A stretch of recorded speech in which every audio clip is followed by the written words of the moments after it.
भाजपमधून काँग्रेसमध्ये डेरेदाखल झालेले माजी क्रिकेटर आणि एंटरटेनर नवज्योत सिंग सिद्धू यांची आजची पत्रकार परिषद चांगलीच मनोरंजक होती। भाजपाला कैकईची उपमा देताना सिद्धूंनी पंजाबच्या सत्ताधारी बादल पिता पुत्रांवर हल्ला चढवला। मात्र सत्ता आल्यास मुख्यमंत्री होण्याची त्यांची मनीषा देखील लपून राहिली नाही।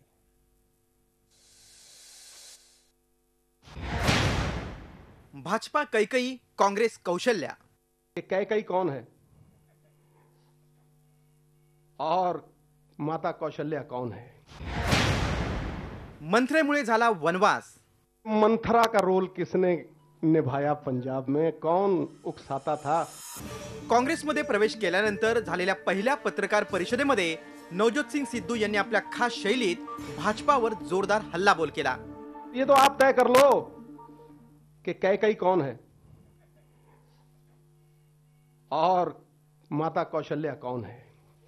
दूसरी बात, सारा जग वाकिफ है, पंजाब वाकिफ है कि मंथरा का रोल किसने निभाया पंजाब में, कौन उकसाता था, कौन साजिशें करता था और कौन सिद्धू को वहां देख के असुरक्षित महसूस करता था।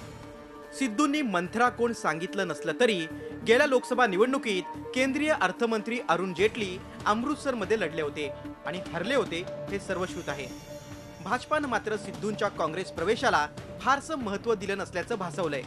कांग्रेस एक डूबता हुआ जहाज है जिस पर सिद्धू साहब बैठ गए हैं। ये कांग्रेस मुक्त भारत की तरफ देश बढ़ रहा है और वो उस पार्टी में गए हैं, तो ये उनका फैसला है। जल्द उनको अपने फैसले का आभास होगा। दुसरीकडे सिद्धू यांच्या काँग्रेस प्रवेशामुळे पंजाबमध्ये पक्षांतर्गत नेतृत्वाची लढाई सुरू होईल का अशी चर्चा रंगली आहे। माजी मुख्यमंत्री कॅप्टन अमरिंदर सिंग आणि सिद्धू यांच्यामध्ये वाद आहे। हा वाद मिटण्याबाबत सिद्धू आशावादी आहेत।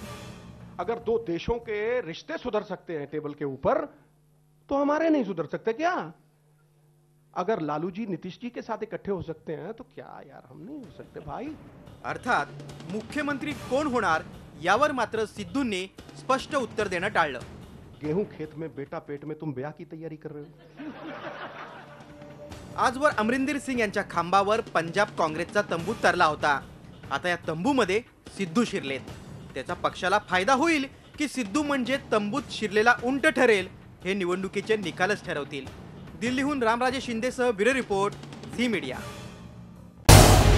झी 24 तास रहा एक पाऊल पुढे।